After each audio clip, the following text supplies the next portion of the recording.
এই হলো দুলালি, গ্রামের সবার আদরের দুলালি। গ্রামের সবার খেয়াল রাখার দায়িত্ব তারই। অত ভারী জিনিস ওঠাচ্ছ কেন? আমি তো আছি দাদু। আরে মেয়ের বিয়ে নিয়ে এত চিন্তা কিসের? আমি তো আছি, সব দায়িত্ব আমার।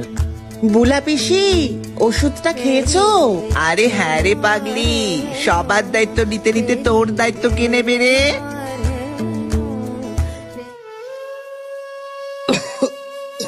কি হয়েছে বাবা? ওটা কি তোমার হাতে? আরে এই ফাইলটা পৌঁছাতে হবে কলকাতায়। আমার যে শরীরের অবস্থা। দাও বাবা, আমি পৌঁছে দেব। ধুর পাগলি, তুই কলকাতার কিছু চিনিস নাকি? ঠিক চিনে নেব বাবা। সাবধানে যাস মা। আমি আসছি বাবা।